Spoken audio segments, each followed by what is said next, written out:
Himalayan stocks Gurukul को subscribe, like और share करें और फाइनेंशियल फ्रीडम के लिए उनके हिमालयन फ्रैक्शनल इन्वेस्टमेंट मॉडल और हिमालयन बास्केट इन्वेस्टिंग को जरूर फॉलो करें, क्योंकि लर्निंग से ही अर्निंग होती है।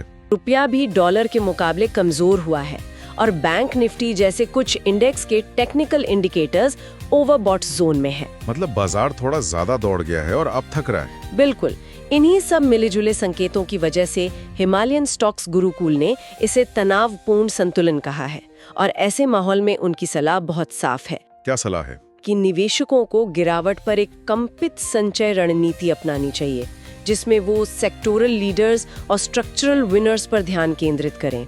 समझ गया। तो मतलब हेडलाइन लेवल पर तो शांति है, लेकिन सतह के नीचे काफी हलचल है। क्या अलग अलग सेक्टर्स की कहानी कुछ और कह रही है? सोर्स में एफएमसीजी नरसंहार जैसा एक बहुत भारी शब्द इस्तेमाल हुआ है, वहां क्या हुआ?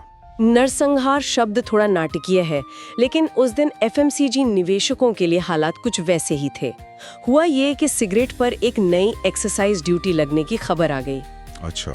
और बस इस एक खबर ने पूरे एफएमसीजी सेक्टर को लगभग 3% नीचे गिरा दिया। आईटीसी जैसा बड़ा स्टॉक एक दिन में 10% टूट गया और गॉडफ्रे फिलिप्स तो करीब 17% तक गिर गया। बाप रे, एक ही दिन में 17%? हाँ, ये दिखाता है कि रेगुलेटरी रिस्क कितना बड़ा हो सकता है। और दूसरी तरफ बिल्कुल उल्टी कहानी ऑटो सेक्टर में थी। वहां तो जबरदस्त तेजी थी। बिल्कुल, और यही बाजार की मौजूदा हकीकत है। एक तरफ एफएमसीजी जूझ रहा था, तो दूसरी तरफ ऑटो सेक्टर दिसंबर के शानदार बिक्री के आंकड़ों पर कह सकते हैं पार्टी कर रहा था। बजाज ऑटो, आइशर मोटर्स सब में लगभग 2% की मजबूत तेजी थी। तो इसका मतलब यह है कि अब वो जमाना गया कि कुछ भी खरीद लो और वो चल जाएगा।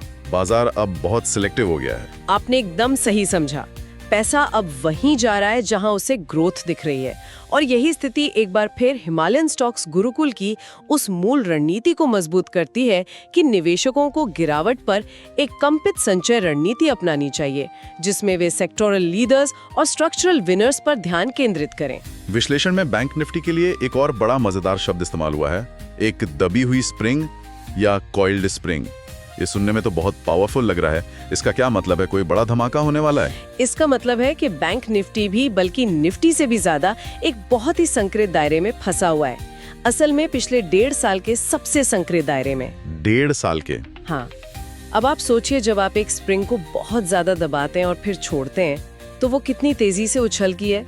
बैंक निफ्टी भी एक बड़े मूव के लिए एनर्जी जमा कर रहा है।